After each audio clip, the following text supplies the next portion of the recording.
week. After being raped in the NHS hospital in 2005, it's now 2022. I finally got an admittal letter from NHS Resolutions in 2020, 2019. They settled for £60,000. And basically, I was diagnosed with bipolar, which is being re-looked at and is possibly complex PTSD and some personality disorders which have come along the way from the unresolved trauma. So it looks like at the moment emotionally unstable personality disorder, maybe some paranoid personality, a little bit of schizoid being looked at the moment. But all I know is that I felt lonely and on my own and never able to make any relationships or know who I even am. My own family don't like me. My own children barely talk to me now, who are, 20 and 23. My parents can't stand me. I grew up in a home where I felt that I wasn't really that nurtured. I had materialistic things but no love, and I had fluctuating mood swings, and maybe they were, pre-existing trauma, childhood trauma. Maybe I do have bipolar, but I don't feel like I do, and my psychiatrist or psychotherapist I'm seeing now for a re-diagnosis and is looking at autism and adult ADHD, all which have acquired now that since I've been 40.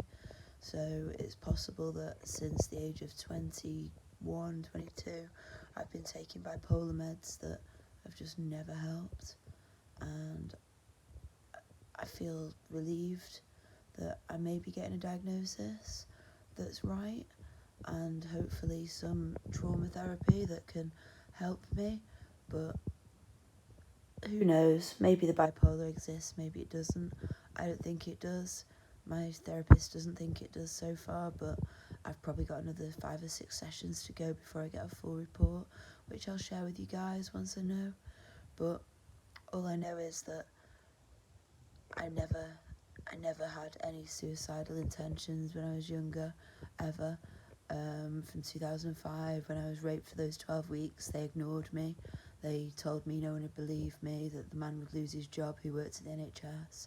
And I carried on with my life. I moved, I had a mortgage, then I moved about 20 times, dragging my children to different homes and sort of reinventing myself, I guess, and ignoring the trauma, which in the end now, since a further trauma, where a stranger followed me home just randomly in 2015, he got 8 years for aggravated rape, and he raped me in my own home, and I still managed to carry on with no hospital admissions until 2017, when I got fired for catching my boss at work doing something bad, and they fired me for poor performance. And that was with the trial and my kids giving evidence, and my whole life crumbled and I couldn't take it anymore. I'd hidden the pain and suffering for so long, tried to just get on with my life and pretend like every day was normal and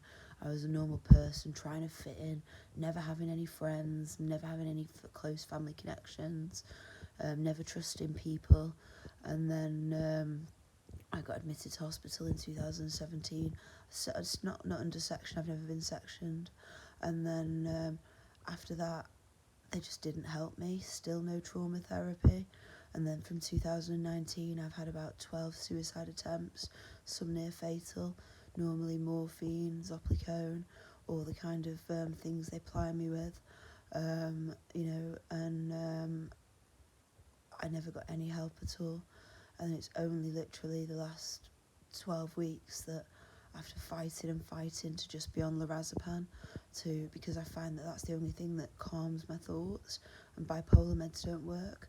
My new psychotherapist, who's actually great, she's really great, I do trust her, which is very hard because I've lost all faith in the NHS system, and she's listening to me, I believe. Well, the report we'll see. and she's testing me for literally everything. And it's amazing what's happened to me with the trauma, because I've now got complex PTSD diagnosed by a private therapist, and the NHS therapist I'm seeing now is saying she's sort of confirming that. And what's happened is my body has started to attack itself. So my autoimmune system, my immune system is weak. I've got infection after infection, my gallbladder out,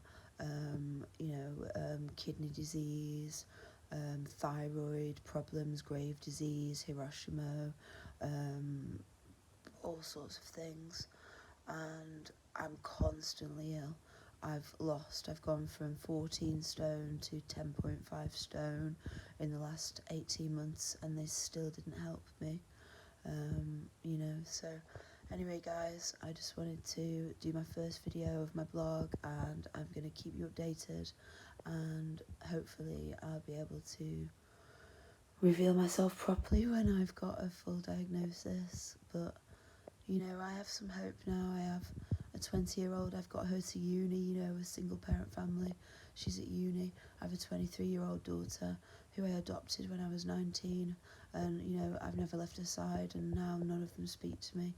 She's got a son who's my grandson, and I miss him so much. I don't see him, and she's pregnant again, and I just hope that I can get a correct diagnosis and just build bridges with my family, because I've found out now what dissociation is, and so many times I've dissociated and not known what I've done. I've dreamt things and thought they're real. I've got people at work fired for thinking they're going to fire me, and they're making complaints and they're doing inappropriate things. And now I find out that when I look back and I trace my steps and I look at email histories, that it was dissociation. I was thinking that things I dreamt were real, and I had nobody in the world ever to talk to this about, or to balance my thoughts and what's real and what's not. I've got no friends, and it's been hard, but hopefully, fingers crossed, I'm on the way to a diagnosis, and I'll keep you updated.